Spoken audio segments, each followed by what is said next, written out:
Na quarta-feira passada eu falei com você, introduzindo o tema, sobre algumas mudanças velozes que estamos tendo na ciência, na informática, na medicina, na tecnologia. Provavelmente mudanças rápidas vão acontecer agora, depois da crise do Covid-19. Mas antes de prosseguir no tema bíblico, antes da inserção bíblica, deixe-me te falar sobre mais um tipo de mudança que rapidamente está acontecendo na nossa sociedade, no nosso mundo, no nosso planeta. A mudança que nós chamamos de mudança do comportamento humano, mudança do ser, mudança do homem, do ser humano. Um exemplo, nós vemos as mudanças rápidas nas emoções. Emoções reais mudando para a ditadura da felicidade. Há 10 anos atrás, quando você estava triste, assumia que está triste. O feliz assumia que está feliz, o feio assumia que é feio mesmo. E hoje nós assumimos no nosso planeta a chamada ditadura da felicidade. Isso é muito comum entre os ocidentais.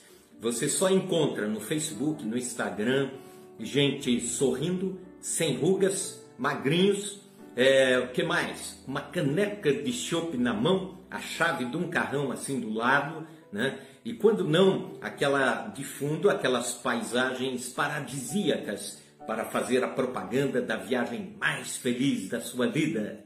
Pois bem, é a ditadura da felicidade e tem gente muito triste, em dilemas profundos, fazendo esta propaganda. Outro exemplo disso é que nós migramos, e estamos migrando rapidamente, de uma sociedade comunitária para uma sociedade individualista.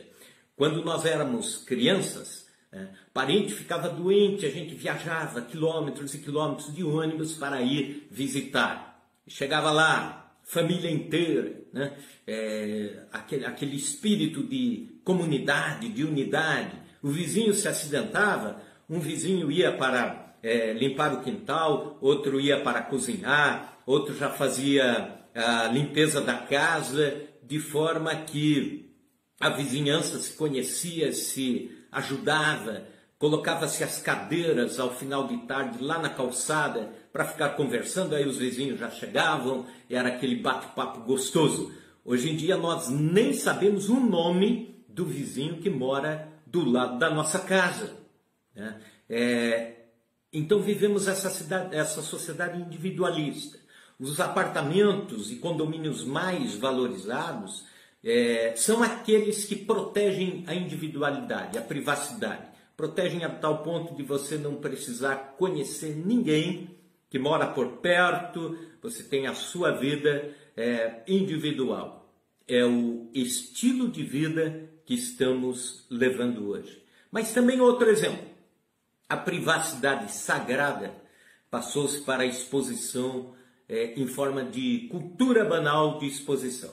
Lembra-se das nossas mães? Pois bem, elas não penduravam nem as roupas íntimas no varal, usavam uma saia comprida e uma anágua ainda antes da saia. Era algo que hoje ninguém sabe o que significa isso, né? É peça de museu, porque hoje os adolescentes usam a calça caindo, mostrando o umbigo, metade da cueca, metade do cofrinho, e precisam mostrar a marca da cueca no elástico lá, bad boy, né? Eu não sei, por algum motivo eles precisam mostrar a marca da cueca. Eu acho que a NASA já está analisando esse fenômeno.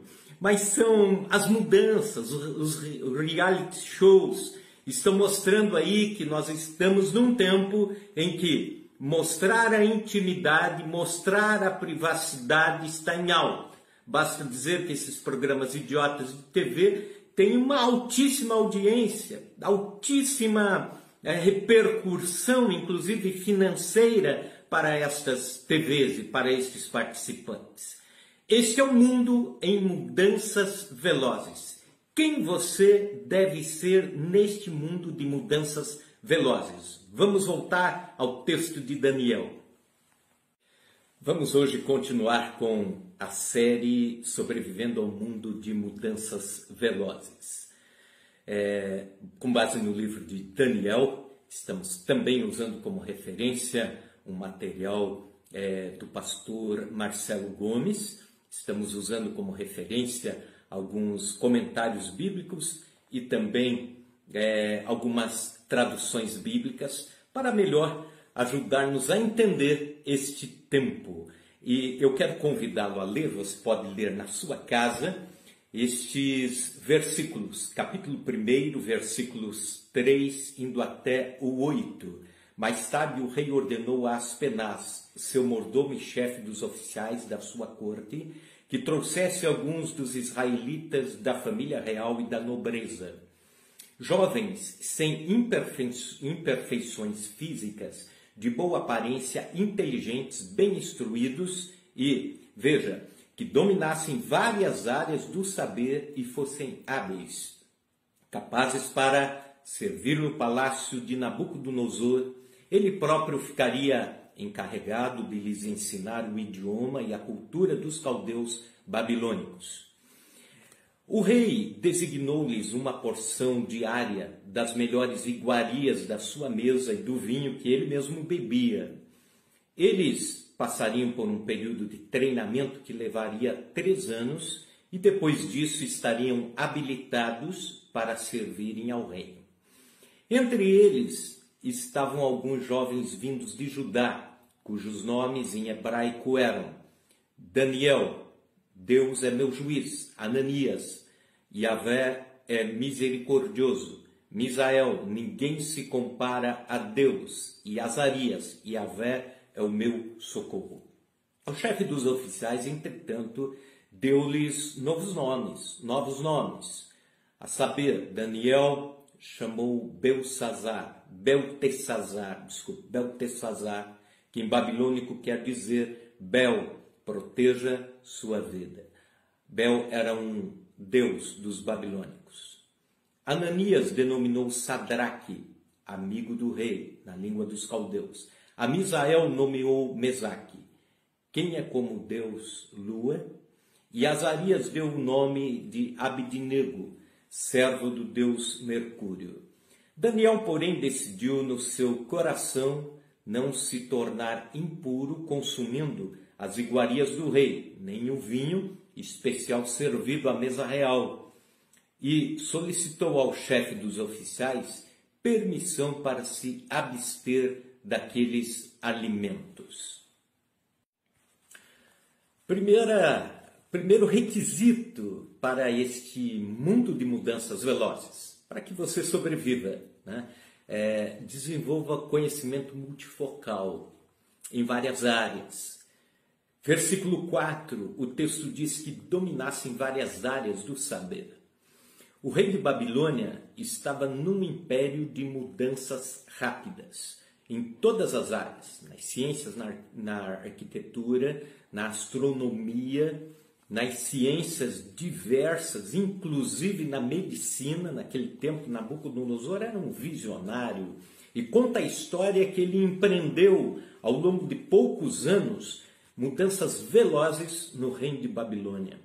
Pois bem, e um dos requisitos pelos quais Daniel, Sadraque, Mesaque e Abidnego se destacaram foi exatamente isso. Ele pediu para que Aspenaz encontrasse jovens que tivessem conhecimento em várias áreas do saber, em várias áreas da ciência. Pois bem, aí é importante que você conheça muitas coisas, conheça de tudo um pouquinho, né? Você pode até ser especialista em alguma coisa, especialista em alguma área, mas que conheça outras, tenha o diálogo entre os saberes. Na década de 70, o conceito era do especialista. Muito conhecimento sobre pouca coisa. Sabe aquele profissional que só aperta um parafuso a vida inteira na sua empresa e se julga o doutor nisso e faz a propaganda disso e não sabe fazer outra coisa, mas é a sua honra apertar o parafuso. Eu mesmo conheci um senhor que ele inspecionava as rodas do trem quando o trem parava, ele era da rede ferroviária e ele começou a sua carreira profissional com as rodas do trem e terminou com elas e não sabia fazer algo além disso. São os especialistas. Mas esse tipo de saber vai entrar em extinção. O mundo precisa de gente que seja o generalista, aquele que a partir dos anos 2000 estabelece um novo estilo de vida profissional, de inserção na sociedade, é o saber um pouco sobre muitas coisas, conhecer várias áreas do saber, dialogar com várias ciências, aprender com outros, não retroalimentar o que você já sabe. Tem gente que apenas lê aquilo que já sabe, para se especializar mais naquilo que já é a sua praia. Eu aprendo com escritores cristãos e não cristãos, escritores judeus ou ateus sem problema nenhum. Aprendo com padres, psicólogos, terapeutas, filósofos, juristas, comerciantes, mecânicos, construtores, artistas, analfabetos, sem problema. Estou aprendendo com pessoas, estou captando conhecimento. Há uma expressão de Paulo nas suas epístolas, onde ele diz que a graça de Deus é multiforme, a multiforme graça de Deus. Então, Deus também age de muitas formas. Ele tem várias formas de agir e nós também temos essa liberdade de sermos assim. Talvez essa diferença esteja entre o que a gente chama na indústria automobilística de Fordismo e Toyotismo. O Henry Ford, quando começou a produção em série dos carros Ford, ele tinha a teoria de que cada funcionário, cada colaborador teria que se especializar numa área X do automóvel. Então tinha o cara especializado em montar bancos de automóvel, tinha o cara especializado em roda de automóvel, tinha aquele que era especializado em cabeçote e assim por diante, que a vida inteira se dedicavam apenas àquela área do saber. E se descobriu, inclusive, que esses profissionais tinham dificuldade de arrumar outros empregos quando saíam da empresa. Descobriu-se também que eles entravam em depressão quando se aposentavam, porque perdiam o sentido da vida, fizeram alguma coisa durante 40 anos e só aquilo. E aí veio a Toyota com outra visão, a visão dos japoneses de treinar todos os funcionários em todas as áreas possíveis da empresa, todos os colaboradores em todas as tarefas possíveis e departamentos possíveis da empresa, para que se tornassem hábeis em muitas áreas do saber. A vida cristã, da mesma forma. Você pode ser um excelente músico, mas também aprenda a pregar. Você pode ser um excelente pregador, mas aprenda a tocar violão, lute para aprender o inglês. Você pode ser um excelente escritor, mas tenha também habilidade em falar, em refletir, em grupo. Você pode ser alguém que trabalha muito bem com o ensino infantil, mas desenvolva outras áreas na vida da igreja, seja alguém de conhecimento multifocal. Essa é uma necessidade que esse mundo de mudanças hoje tem. Gente que domina várias áreas do saber, como esses jovens em Babilônia. Também, nesse mundo de mudanças velozes, o segundo conselho, esteja ao lado de visionários. Pois bem, esses jovens foram chamados para servir no palácio de Nabucodonosor. Servindo no palácio de Nabucodonosor, o rei não terceirizou a tarefa. Ele mesmo, a Bíblia diz que ensinou e treinou esses rapazes. Mas Nabucodonosor, como já falei, era um visionário, né? Segundo a história antiga, ele casou-se com uma mulher que veio das regiões montanhosas e ela, em Babilônia, sentia saudade, naturalmente é uma planície lá, das montanhas, do ar das montanhas e tudo mais. E aí foi que ele, para a sua esposa, agradar a sua esposa, construiu jardins suspensos da Babilônia, uma das 7 maravilhas do mundo antigo, né? Aí um puxão de orelha para você, marido, que às vezes não dá nenhum almoço ou um jantar fora para sua esposa. Ele construiu os jardins suspensos para ela. Construiu estradas comerciais, cortando o Império Babilônico. Também revolucionou a arquitetura da época e o comércio da época, e também a engenharia bélica e tudo mais. Mas ele precisou de gente inteligente para estar por perto. E esses 4 jovens foram trabalhar, foram aprender junto com ele, serem treinados no palácio e absorver da sabedoria de Nabucodonosor. Eu imagino que, como eram 4 jovens judeus, e o judeu, por natureza e também por preconceito, é exclusivista, não é inclusivista, eles iriam naturalmente dizer: não queremos, quem está aqui para ensinar somos nós. Mas não, eles tinham o que nós chamamos de ensinabilidade, habilidade de aprender outros conhecimentos, a habilidade de receber de modelos. E nós vivemos nesse mundo de estagnação, onde as pessoas precisam, mais do que nunca, se aproximar de pessoas que sabem. Se aproximar de gente que sabe o que fala, de sabe o que lê, de gente que tem conhecimento a trocar. E aí não é uma questão de dar e receber, mas trocar. É uma questão de aprender com gente que está mais além. Então, fica aqui este conselho desses jovens num mundo de mudanças rápidas. Há um escritor chamado Fernando Rojas que diz: coisa miserável é pensar em ser mestre aquele que nunca foi discípulo. Essa é uma realidade para este mundo de mudanças velozes. A terceira orientação é uma advertência: sustente a sua identidade. No mundo de mudanças velozes, corremos o risco de perder a identidade. Chegar a um ponto de tantas mudanças da sociedade, tantas mudanças no mundo, e tantas mudanças no trabalho, e tantas mudanças morais acontecendo, que nós acabamos por sermos tentados a deixar a nossa identidade, perder a essência daquilo que somos. E o texto nos fala sobre isso. Veja comigo o versículo 6. Os nomes deles foram mudados. Daniel, que significa um nome tão lindo, na língua hebraica, todo nome que termina com El significa alguma coisa ligada a algum atributo de Deus, né? Daniel significa Deus é meu juiz. Ananias significa Deus é misericordioso. Ou então, né, Deus de misericórdia.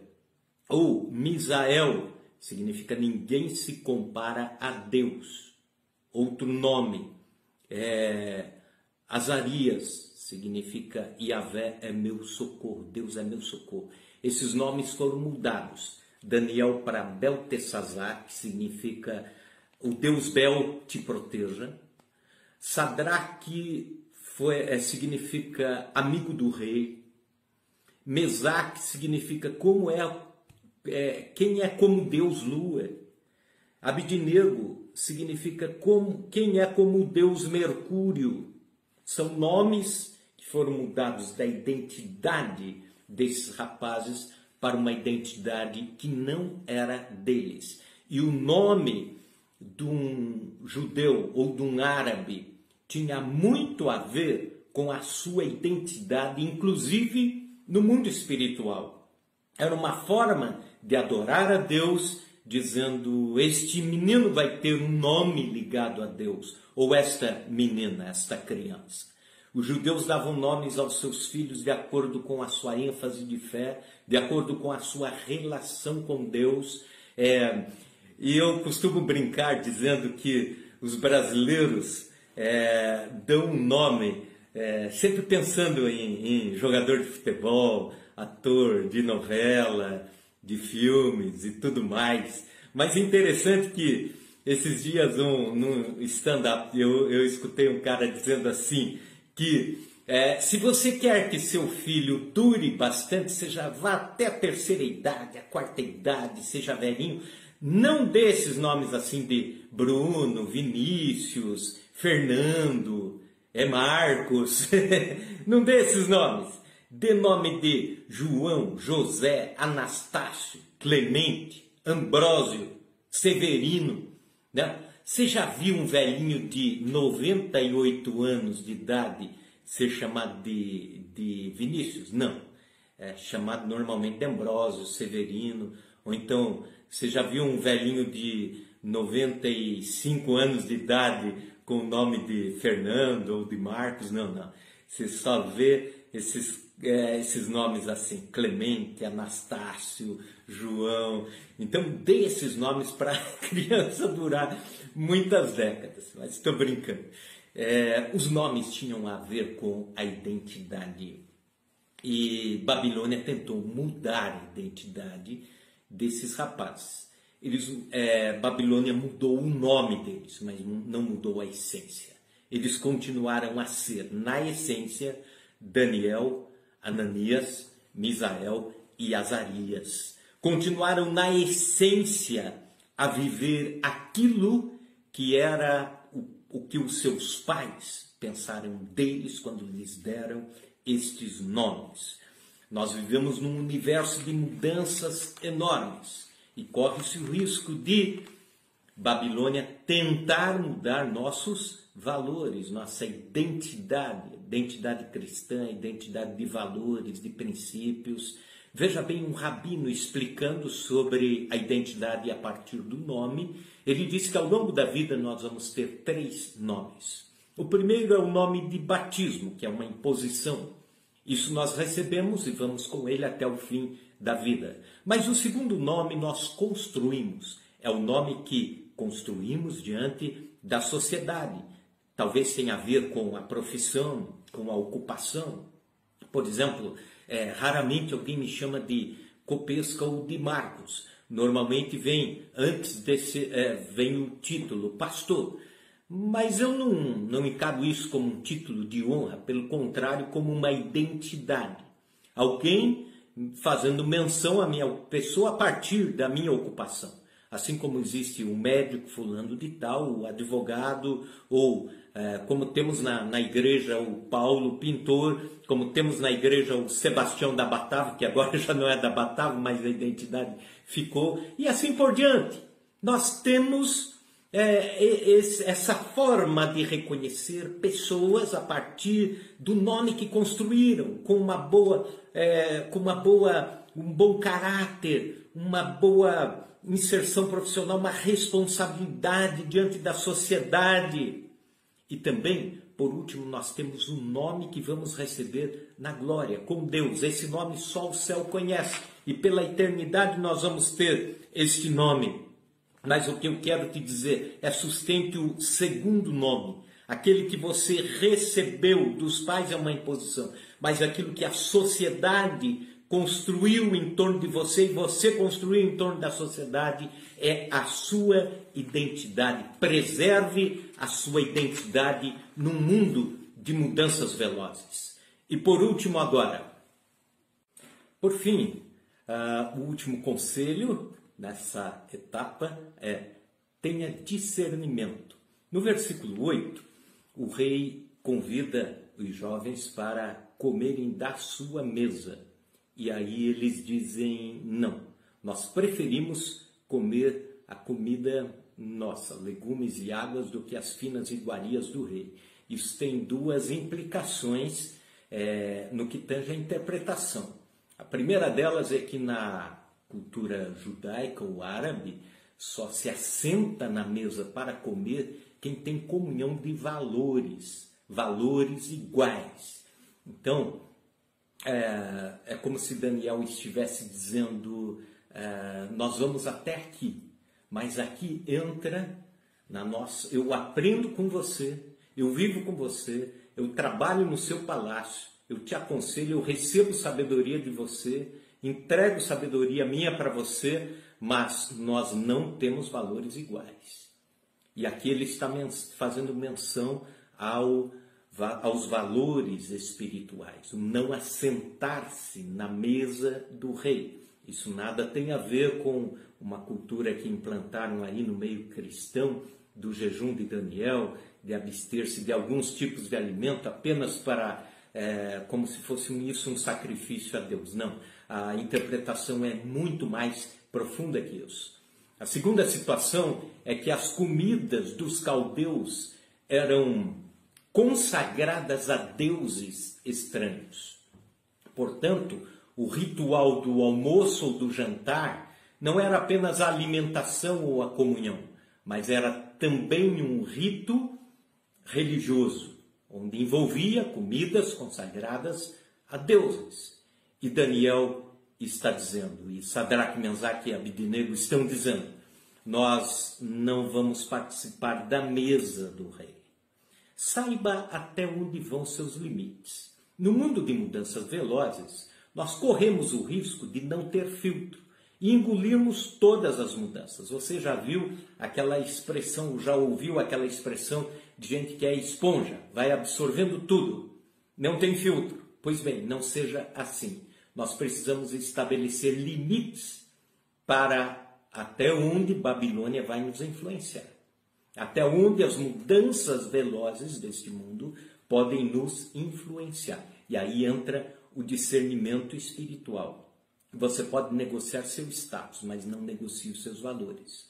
Você pode negociar a sua vida profissional, você pode negociar, sim, alguns valores acadêmicos, mas não os valores espirituais, a sua espiritualidade, aquilo que é dom de Deus para você, aquilo que é vida com Deus. Daniel e seus amigos tinham esse filtro que nós chamamos de discernimento, que, aliás, é um dos dons espirituais. Tenha discernimento para saber o que aceitar ou não neste mundo de mudanças velozes. Que Deus abençoe você. Vamos orar. Senhor Deus, nós te louvamos por esses momentos frente à tua palavra. Te louvamos, ó Deus, porque fomos edificados em ti. Abençoa que essa palavra surta todo o efeito espiritual nos corações aos quais ela chegou. Que assim seja, ó Deus, em nome de Jesus. Amém e amém.